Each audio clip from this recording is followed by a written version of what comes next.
foreign language and education. I'm Sho Ishiguro, and I'm Otani is absent today, and this is Victoria.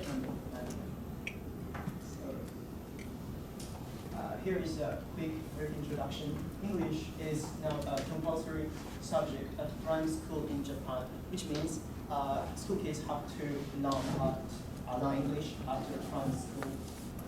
And what is interesting is its main purpose is to expose children to other cultures and to foster communication skills. Minister of Education says so. So the importance of communication skill in English is commonly recognized. Okay. So future generations will be communicative. However, here's a question: are you communicative? So it's about you and us. And have you ever hesitated to speak English because of fear? At least I have. And don't you find it difficult to keep up with conversations in English because your native speakers speak really quickly like this? Okay. So, frankly speaking, target should be ourselves, the university students, because we know what kind of difficulty we have. So target scope is Japanese L2 English learner, which means English as second language, and real-time communication, casual situation and small talk, because university offers you, say, academic writing course or academic presentation course. So what we're gonna to deal with is more casual one, small talk. And the target skills, first, stating one's opinion. Second, quick response time. We'd like to focus on specific basic skills.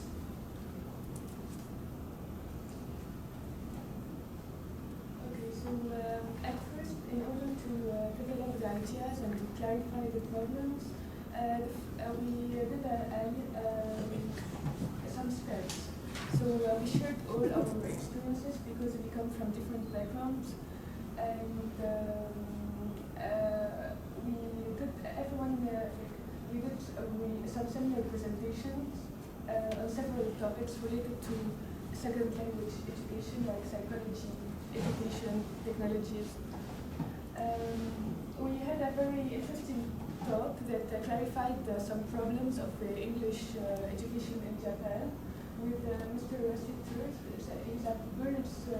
He's an English instructor from Berlitz. He has been in Japan for 11 years.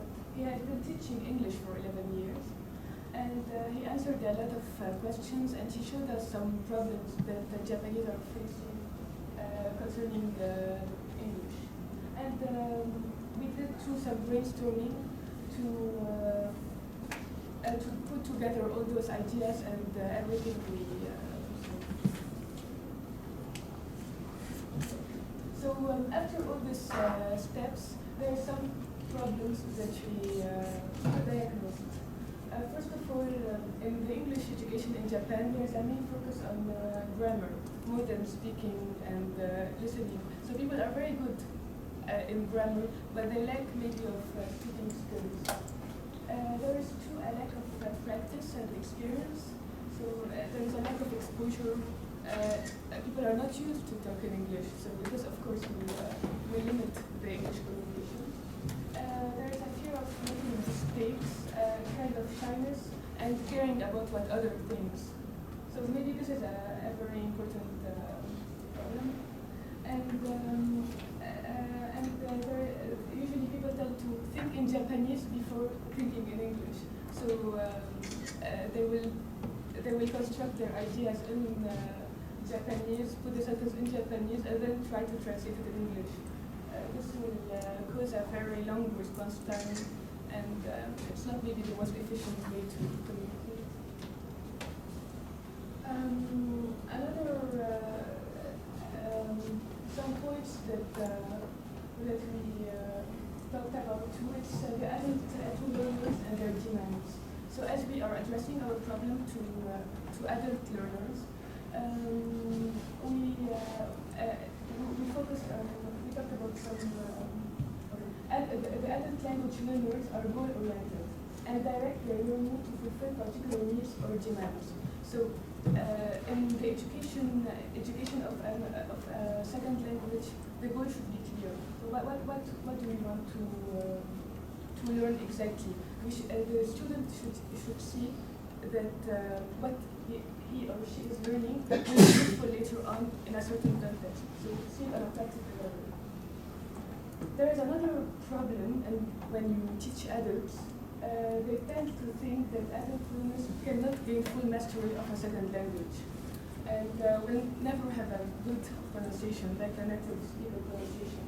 So this affects, of course, the motivation of the student and causes anxiety. But the adult learners have a better memory span and the complexity in information processing.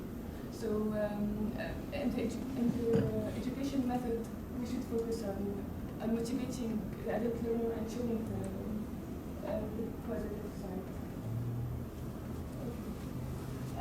Another very important thing is to have a secure environment while learning a second language. So the approach to education that considers the whole person as an entity in learning situations. And this is very important for developing the confidence and the self-esteem of the student. And a secure environment can be obtained through relaxed learning environment, which will reduce the anxiety and improve the motivation and the confidence of the student.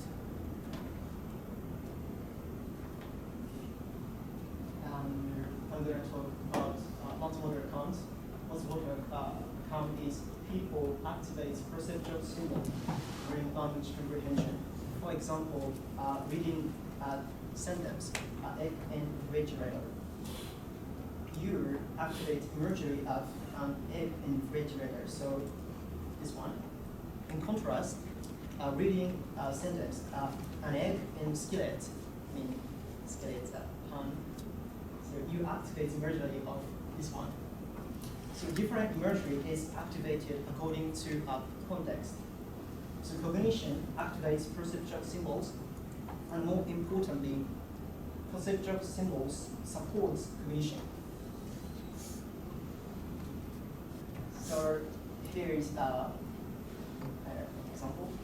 A word fight, and the Japanese word fight.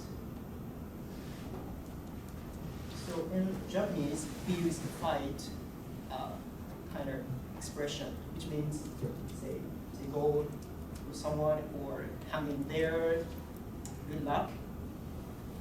In contrast, in English, fight means just a battle.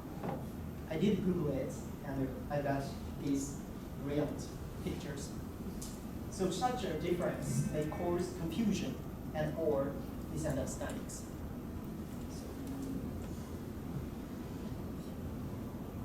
Okay, so our goal is to improve the English speaking skill for Japanese people, and summarizing these psychological evidence. These requirements, I think, we believe are needed. So first, secure environment to students speak more freely, and second, multimodal representation to support memorize expressions, and immediate feedback from systems to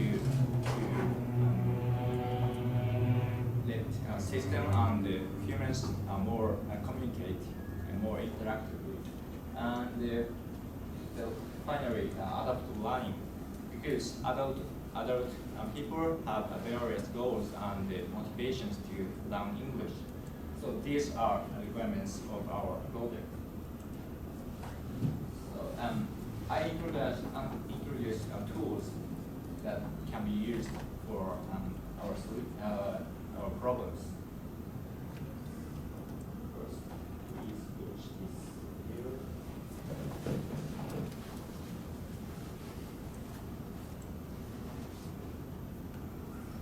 This is an immersive environment, you know, 6 or many displays along humans, and the human can communicate through this display. Yeah, and the good point of this immersive technology is that students can communicate without carrying devices.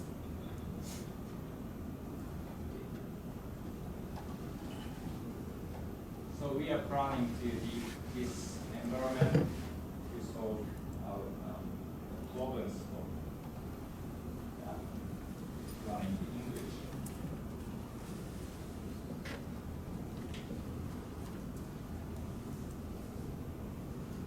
Okay. Next, I'll talk about an overview of our solution. The system supports virtual role play.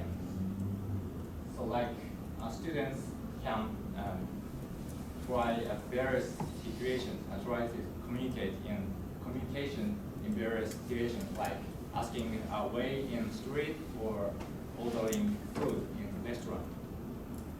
But you know, virtual role playing is very common idea, but our originality is in these points.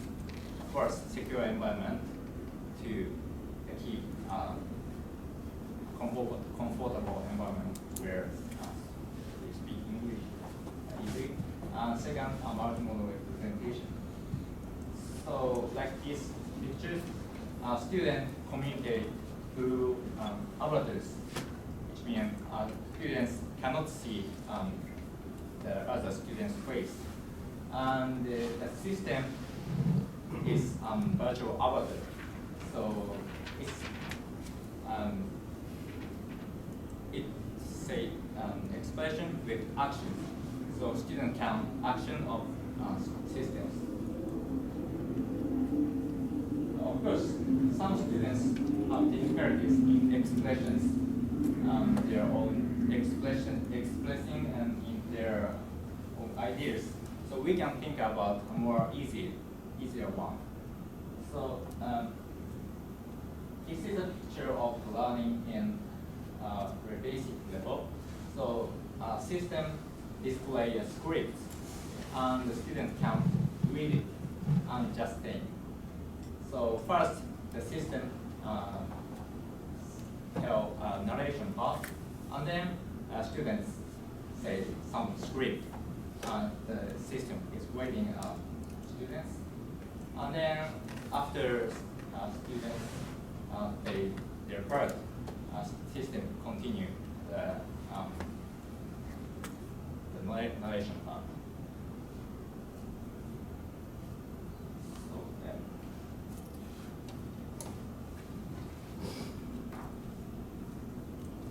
this is a very prototype of this system. You know, Alice in Wonderland. Some people may read the story of Alice in Wonderland when you're high school, junior high school student.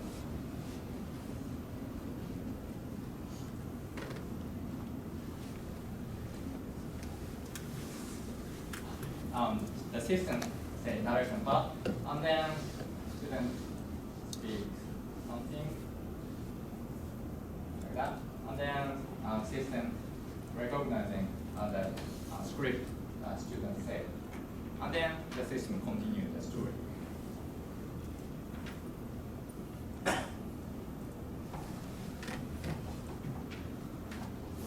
Such system is more enjoyable than just reading text. Okay, so this is a future plan of our project. First, the expected outcome at the end of this course is these 2 points. First, the prototype of the basic level I showed the previous slide. And then we are going to do experiment, and we will obtain experimental evaluation of our proposal solution. Okay, so this is one. And then final presentation is taking place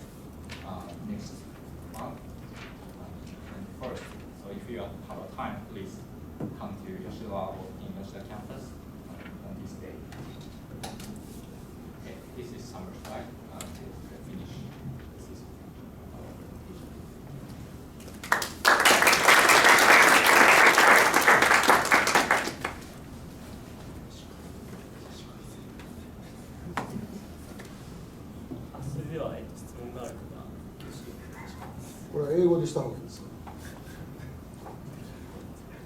英語の方が英語の方でした。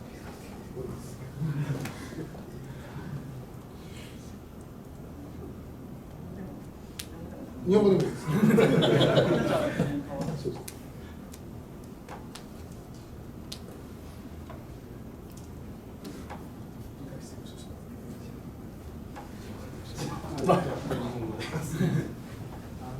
今は話題になったのは言語、日本語と英語のギャップというか、そこのコミュニケーションの問題ですけど、もう一つ違う切り口で言うと、例えばここにいらっしゃるいろんなさまざまなフィールドの学生さんが使う用語だとか考え方も多少異なっていると思うんです。そういうもののコラボレーション、教具と作業にうまくされたようなメソッドが使える可能性、これどう感じているか教えていただきたい。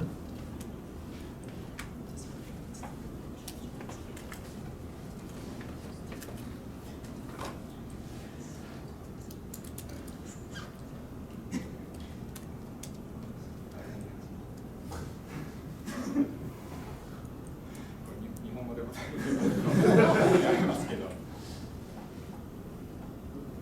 つまりそのシンキングのメソッドだとか、それから使っているそのスペシャルワードが違うじゃないですか。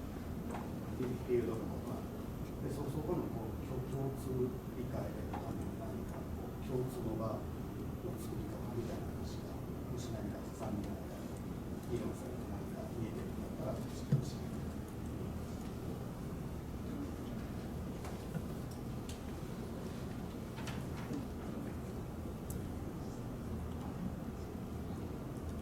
確かに使えるかもしれないですけど、僕たちが考えているのは完全にその英語教育のことだけなので、ちょっとまだわからない。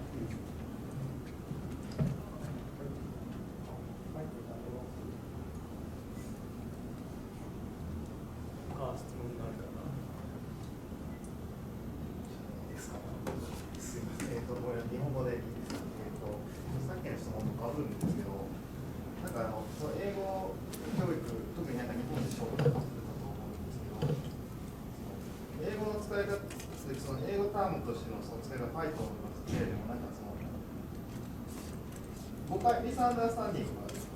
ミスアンダースタンディングをなくせるように、改善していくように、そのイングリッシュのコミュニケーションスキルを、やっていきましょうっていうのがなんかゴールに見えたんですけど、そもそもなんでミスアンダースタンディング起きるんですかねっていうところがちょっとよくわからなくなったっていうのと、その英語スピーク、英語って言ってるけど、言語って何らかしらのその文化だとか思想だとか繁栄だと思うんですけど、その辺っ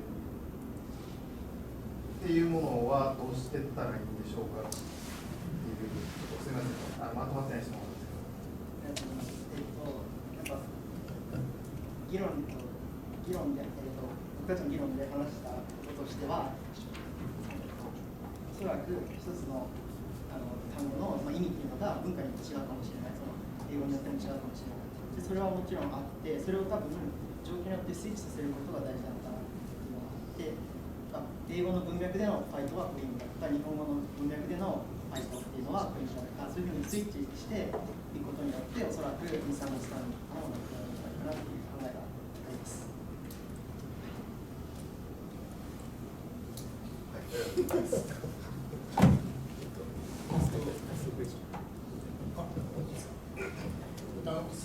セキュアなっていう表現をして、多分シャイな人でもどんどん喋れるようにっていう意味合いかなと思って見たんですけど、日本人、僕もそうなんですけど、英語をそれなりに勉強はしてきてるのに、喋ることをグッとできないっていうのは、やはりテストの方のイメージで、原点主義的に多分ずっと教育されてきたところを通じればいい、どんな方法を使ってもいいから通じればいいっていう経験がほとんどないから、多分喋れないんだと思うんですよ。で、いざ慣れた、仲良くなったら、外国の友人なんかでも頑張って喋るんで結構伝わるんですよ。でそういった経験をさせるためのシステムをもうちょっと工夫したら、今のままだとありがちな英語教育のシステムとそんなに変わりないんじゃないかなと。アリスのやつちょっと見せてもらいましたけど、どこにその特徴があるのが一番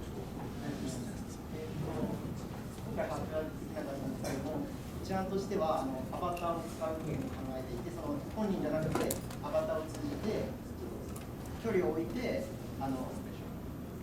回し的な環境に置くとか、そういうことも一応プランとしては考えていて、そういうことは多分今までされているにしかないので、新しいところだと思いますし、そのテクノロジーを使うところにいいなというふうに考えます。でもアバター使ってたセカンドライフなんて、まあ、もう廃れましたけど、ああいうのもあったし、で海外の人とメッセンジャーなんかでやり取りができるわけじゃないですか。それでもできないとね、やっぱり、さっき身振り手振りとか、表情とかを使ってコミュニケーションするところをもっとこうシステムに組み込んだ方が、結果的になんか初めの話分かんないけど、一回こう乗り越えればすごく進むような気がするんですけど、そこら辺はどうでしょうか。ありがとうございます。多分記念とかそういうツールとしては多分あると思うので、あとはそういうふうに組み込んでいくのかなと思います。はい、ありがとうございます。それではエンジニアの発表ありがとうございました。